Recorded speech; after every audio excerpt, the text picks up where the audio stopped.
حضور سید عالم صلی اللہ علیہ وسلم بیٹھے تھے تو حضور نے فرمایا شراب یہ نشہ یہ برائیوں کی ماں ہے. اور پھر حضور نے ایک مثال بیان فرمائی. نبی رحمت علیہ السلام نے فرمایا بنی اسرائیل کا ایک واقعہ ہے. ایک خوبصورت جوان تھا، ایک عورت کا دل آ گیا اس پر. یہ یاد رکھ لیں، ہم لڑکوں کو منع کرتے رہتے ہیں لیکن ہمیں گھر کی بچیوں پر بھی توجہ دینی ہوگی، ہمیں ان کے فون پر بھی نگرانی کرنی ہوگی.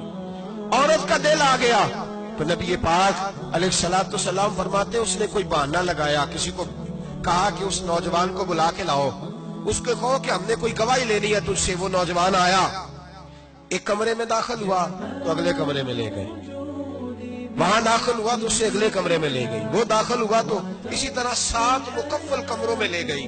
میرے کریم رسول میرے محبوب پاک علیہ السلام فرماتے صحابہ کو سمجھا رہے ہیں میٹھے لب و لہجے میں، فرماتے جب سب سے پچھلے کمرے میں لے گئی تو ایک لڑکا بندھا ہوا تھا وہاں رسیوں سے، شراب کا پیالہ پڑا ہوا تھا.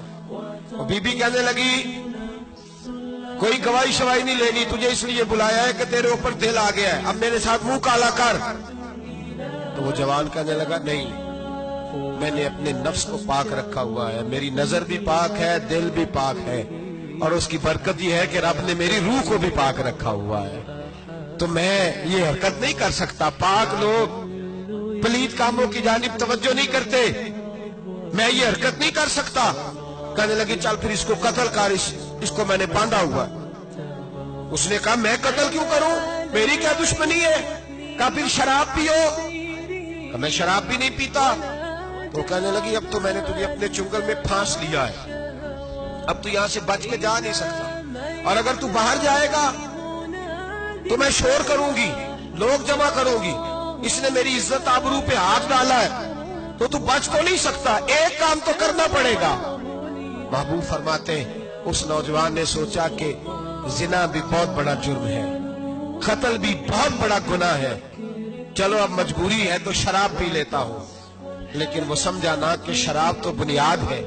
اس نے ایک پیالہ جو پیا، کہنے لگا ایک اور دے دو. دوسرا پیا تو کہنے لگا ایک اور دے دو. اب 3 پیالے 3 بوتلیں شراب جو پی چکا تو خماری چڑھ گئی.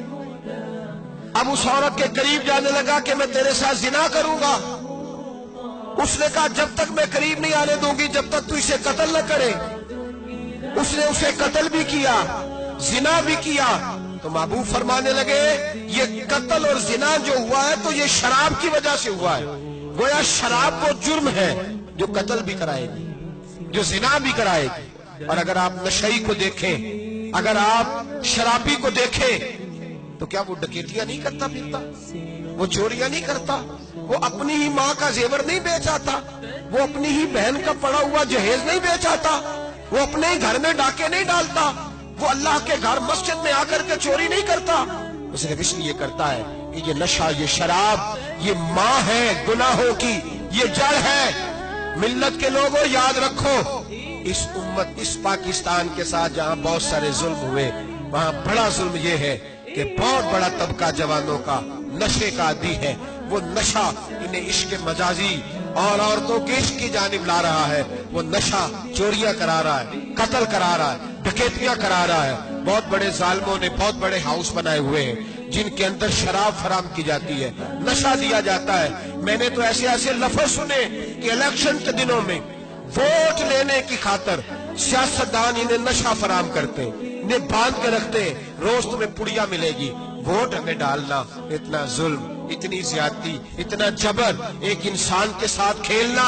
لوٹ آؤ، پکڑو ان کا دامن، اپنے گھروں کو بچاؤ، اپنے دوستوں کو بچاؤ. جاگو جاگو امت کے لوگوں، جاگو.